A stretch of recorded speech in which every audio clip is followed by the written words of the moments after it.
Everyone's talking about housing being unaffordable, and now we finally have a big federal law that claims it's going to fix it. At the same time, mortgage rates are still hovering around that 6.5% range, and treasury yields aren't exactly low either. So in this video, I want to unpack what this new 21st Century Road to Housing Act actually means for investors, how high mortgage rates shape the housing market and home builder profits, what this law is really trying to do, and how both stock and bond investors can position around it. Let's start with the backdrop.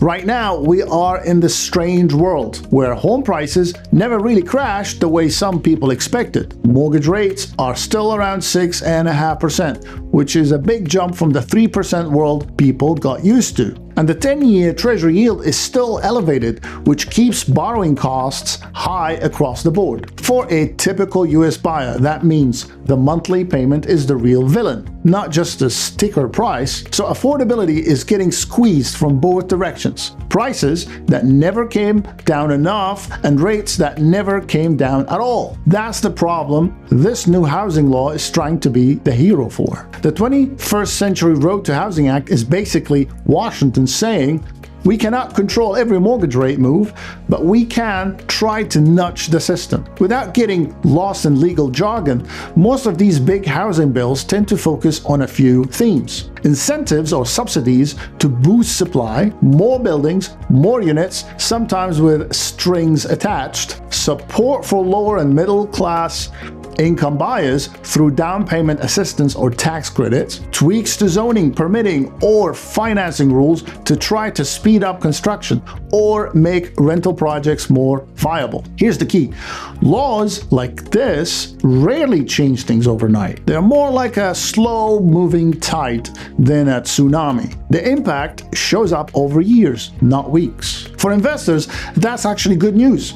It gives you time to position instead of reacting to headlines. So let's talk about the equity side. Higher mortgage rates are a double-edged sword. They hurt demand because monthly payments can go up, but they can also help large, well-capitalized builders because existing homeowners with 3% mortgages don't want to move. That keeps resale inventory low, which means new construction is often the only game in town. If the law successfully nudges more building, big public builders could benefit from incentives, easier permitting in some markets, and steady demand from buyers who have to buy new buildings because there's nothing used on the market. Then you've got residential REITs and rental-focused companies. If affordability stays tight, more people end up renting longer. That can support occupancy and rent growth in the right markets. But if the law heavily favors affordability or rent-controlled projects,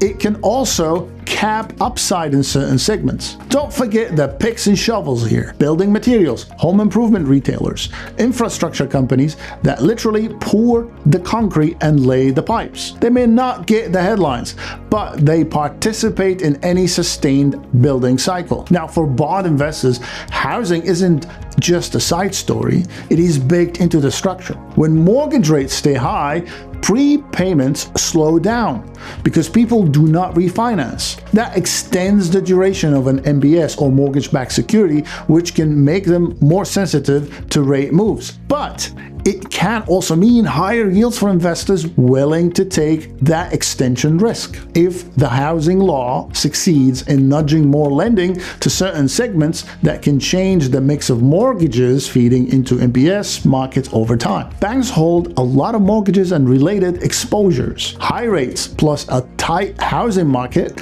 can pressure some borrowers, but also support net interest margins if banks are lending cautiously at higher yields. If you buy bank bonds or even bank stocks, this housing environment matters. You are effectively betting on their underwriting discipline and how they manage that mortgage book. For income-focused investors, the big picture is elevated Treasury yields, MBS trading at spreads that may compensate you for the risk, and corporate bonds from sectors tied to housing. You don't have to be a housing expert to benefit, you just need to understand that housing conditions are tightly linked to how these bonds behave. So how do you put all of this together in a real portfolio. A few simple principles. Don't bet everything on a housing boom or a housing bust. This law is a gradual influence, not a magic wand. If you own home builders or housing-linked stocks, check whether they are genuinely benefiting from tight supply and policy support,